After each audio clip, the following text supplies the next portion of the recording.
taong bayan, kung aristuhin sila, di aristuhin tayo, lahat. Di sama tayo, kung dalhin tayo lahat sa Camp Crame, booking nila tayo lang.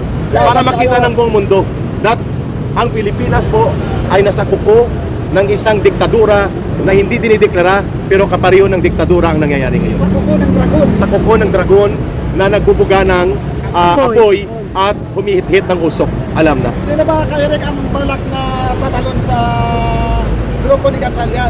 Ang naririnig natin ngayong araw na to, tapos na po, made na si Joel Villanueva. Pero sabi niya nga, hindi daw siya... Eh di malalaman natin bukas kasi bukas bago mag-session, mauuna ang reorganization.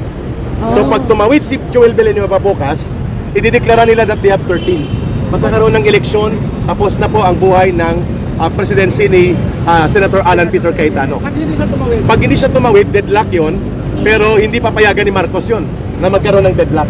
The purpose of the special session tomorrow is to seize power from the Senate. Dahil hindi nila makukuha na magsesyon, nagpatawag ng special session. The purpose of the special session is related to here. Kung bakit hindi ito papayagan ang Senate Blue Ribbon Committee dahil papalitan na nila ang Senate Blue Ribbon. Tatanggalin si Cayetano, tatanggalin si Marcoleta. At para mangyari yan, kailangan tumawid si Joel Villanueva. And that will happen tomorrow.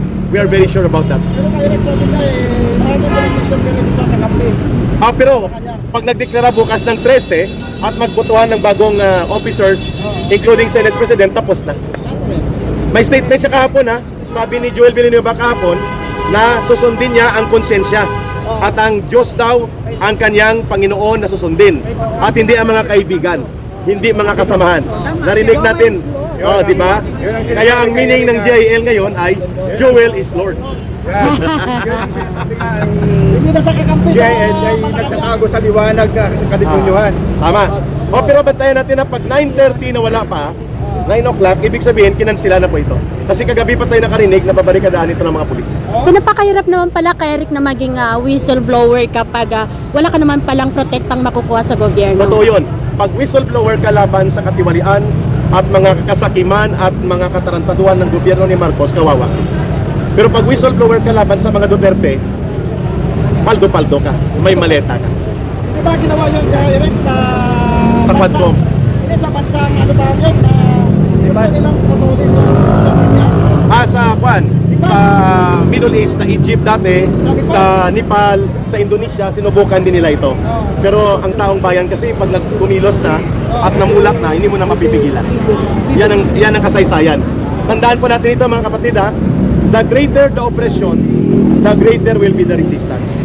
Kapag lumala po ang panunupil ng gobyerno ni Marcos, expected natin na mas magiging maigting din po ang magiging pagtutol at paglaban ng mamamayan.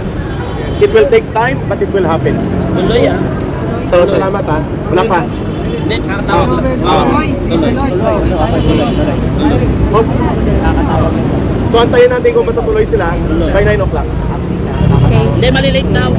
Pwede. Malilate daw. Sige, so antayin natin kasi mga pulis nag-deploy na kanina pa. They're trying to prevent na pumasok dito ang mga whistleblowers. So let's try to keep watching kung may mga battery kayo extra, i-live nyo lang kasi ang order is wag ituloy ito. So ano yung police ngayon, sir? They are here to protect us or they are trying to prevent the enter of the Marines? The police right now of Marcos, they're trying to prevent the truth from coming out. Nakakalungkot po yun. In the disguise na sila law enforcement lamang, nakikinabang dito si Marcos. Mandakin mo pag ipagbabawal nila mamaya ang pagkakaroon ng mga whistleblowers dahil usurpation of authority daw. Pero kanina nagharang na yung mga pulis dito kanina Mamaya daw babalik sila. Mukhang umalis sila, mukhang may order na wala na dito ang venue. So let's try. Pag 9:30 na wala pa, alam na natin yun. Eric, sino ba kung Private ito Oo, private property siya. So let's try. Kung ano gagawin natin mamaya, bantayan na lang natin. Okay, mag-live na muna kayo. Thank you, ka Eric. Guys, nandito na si Sir Chavez. Hello, Doc. Mag-cover kami dito. Mag-cover kami dito ni Goldie. Tigas. Nakalive po. Okay, hawan mo na, hawan. Okay na dito. Papangan.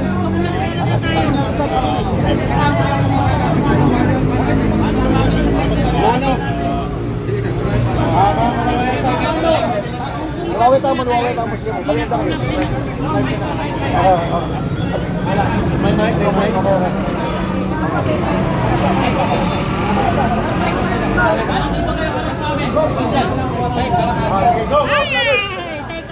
Dito na nakaharap sa amin. Dito ka, sir.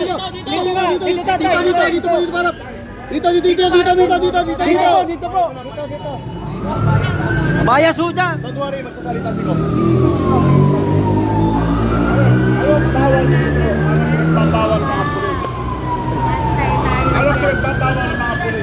Di marinig eh.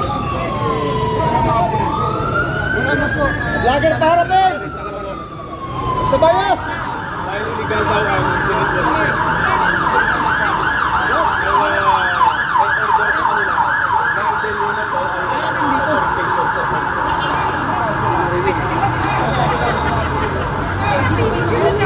Kumali siya ang commander nila ko. Oo, mga nagbabantay na lang. Ang kanina ang sabi nila ko, walang authority from the Senate. Sabi ko mga senador ang kasama namin. Ang Senate ko rin po nito ng Senate of the Yung mga nagsasabi ko, mga nanakaw, mga pagka. Tama. Asal yung mga pulis. Pero wala yung ano ba magiging plan natin eh? Wala. Hindi lang. Bawal. Yung mga nagbabawal,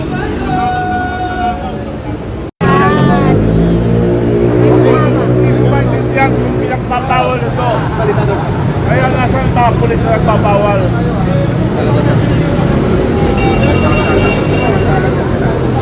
Tawagan ko ang pulis. Pero binuksan na nila ko ang hindi magbukas yung may-ari.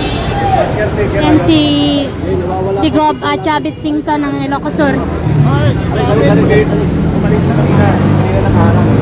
Ngayon, yung caretaker ng property.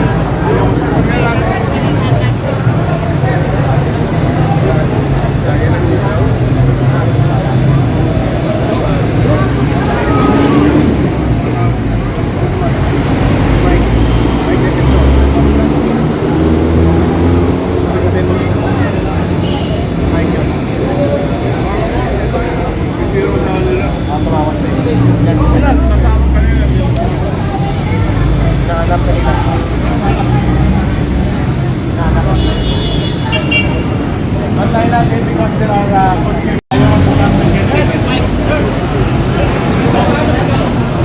Dito nyo makikita na ginagawa lahat para pagtakpan sa lakaw. Lahat ng may utos ito ay yung mastermind ng maglalakaw. Kaya sinusunod sa mga pulis. Sino ba ng mga pulis na dito gusto ko makausap?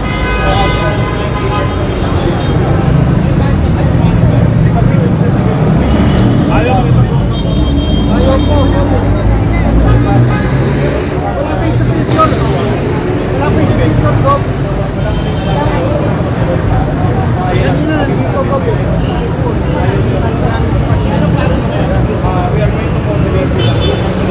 Ngayon po natin malaman sino yung mastermind.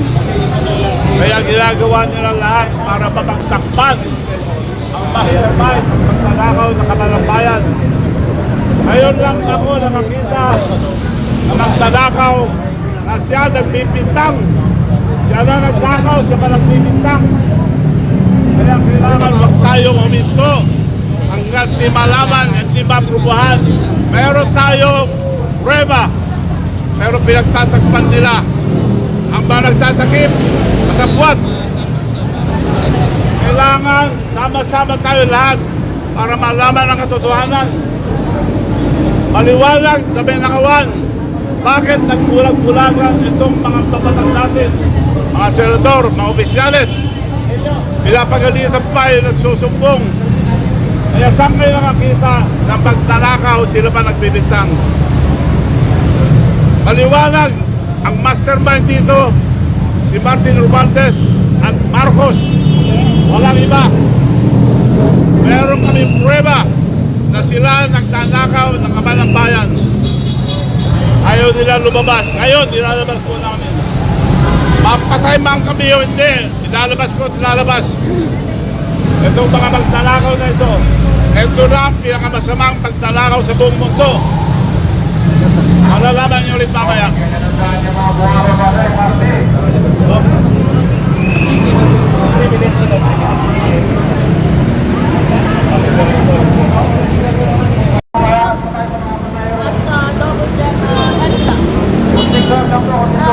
For information po sa lahat, kailangan po tayo ng ating brave saving marine. Sila po ay darating today. At may additional pa na another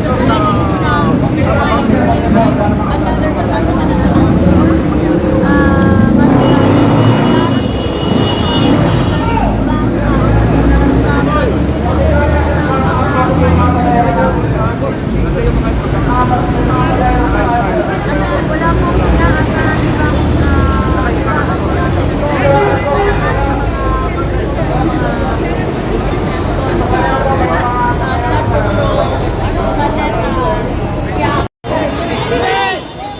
Sino yun? Senator Amy.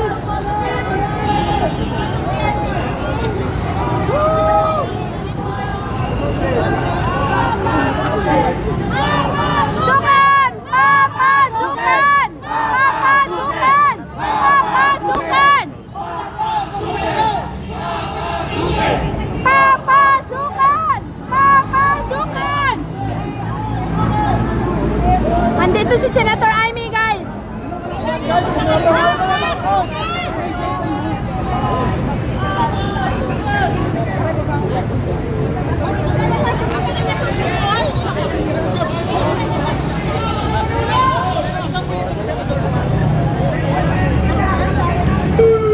Papasukan! Papasukan! Andito na ang tamang Marcos! Andito na ang tamang Marcos! Si Senator Amy! Senator Amy! Natin sa mga media dyan ha, kung hindi kayo bias, huwag nyo itulak yung bisita natin. Tayo lang nagdadala ng kaguluhan dito, maayos kami dito ha. Tama! Naayos sa inyo. Oh, yun oh. Huwag ngayon! Dito kasi magulo na, paano papasok yung mga guest natin, di ba? Tayo ang magpo-provide na security, hindi dapat sila. Hindi po, ganito po gawin natin. Alam mo. Kasi po, meron po kasi, Naniniwala ka ba sa mga yan? may organizer po kasi, yun po yung gawin natin. Respetuhin natin yung organizer, pagkatapos po lahat, kung ano po yung satisfied nila, saka magpapapasok po nila. Huwag po kayo mag-alala, kasama po kayo. Oh, ako po magpapapasok sa inyo mamaya. Ako magpapapasok. Natin at umiinit na tao eh. Saglit lang po, saglit lang po, saglit lang po. Nararamdaman po namin yung damdamin po ninyo, ha? Sir, 10 a.m. ba tayo mag-start? 10 a.m. po. Sayang ang bayan! Sir!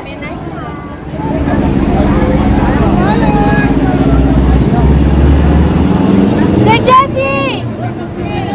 Sayang ang bayan! Hindi na basta sa kanya, hindi kasi sabi kasi senator lang. Senator, papasuki oh. Sayang ang bayan! Dapat nakisabay ko sa kanya. Bago sila magkanta. Baka may makasingit.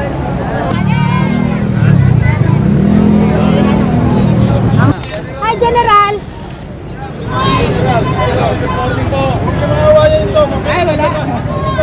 Ay, muntik na sir. Kakampi natin yan, hindi natin kalaban. Yes! Hi, General! General, ano masasabi niyo po doon sa ano, sir? Sir Esperon, na hindi po rin nila kikilanin yung gagawing session outside ng Senate.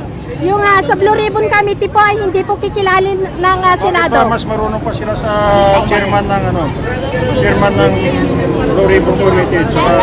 Si Senate Pro Tempore Ito po rin mo nagsabi, sir. Kaya mo lang siya. Ayan lang ito. Bakit napapas kayo, General? Oh, bigyan ng daan, bigyan ng daan. Oh, bigyan ng daan si Sen. Pagkarin sa General.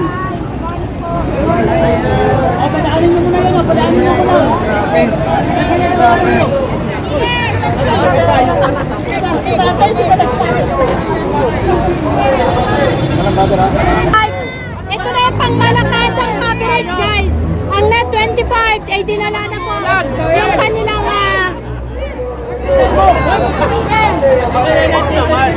yung Starlink nila na pinakamalakas yung network para mapanood ng clear, walang blurry. Alam mo na, mauubusan na party. Kakapagin ang party.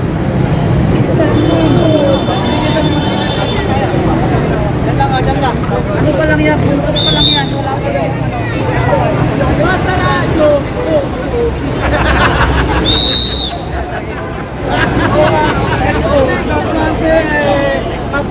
ba? Salamat ko naman.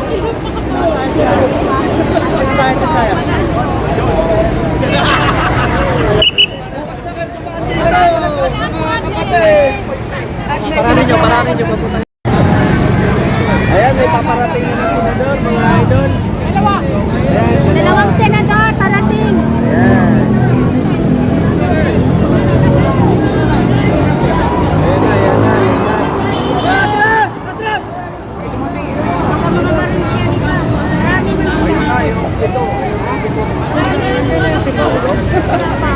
Ay, guys, ano ba sa dalawa?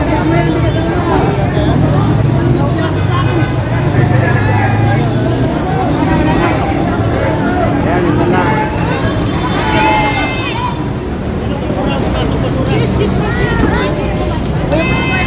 Hindi ko alam kasi walang anong mata ko. Walang...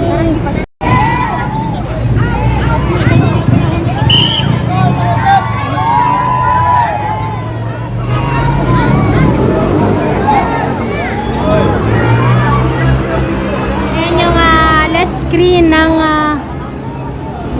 Masada, guys, nasa loob na.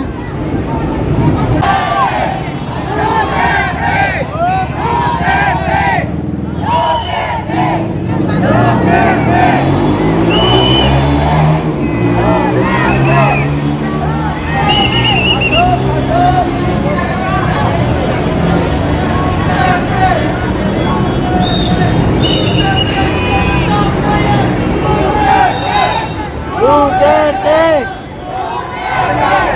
Duterte!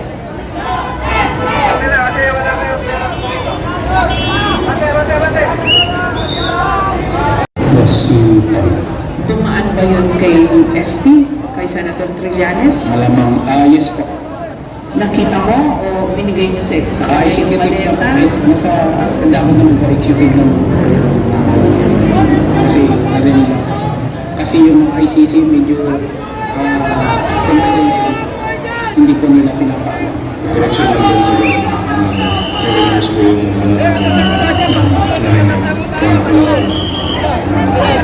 ICC investigation. Ang unang sinabi sa inyo, foreigners lang. Hindi nila sinabi agad na ICC nila kayo. Nakita nyo na lang na ICC na panood nyo si Chantal Daniels sa TV. Attorney Olico, pwede po bang pakikwento nyo sa amin ang umpisa? Paano nyo po na-gather itong grupo ito? At totoo bang 18 sila lahat? Actually, mahigit. Mahigit 18?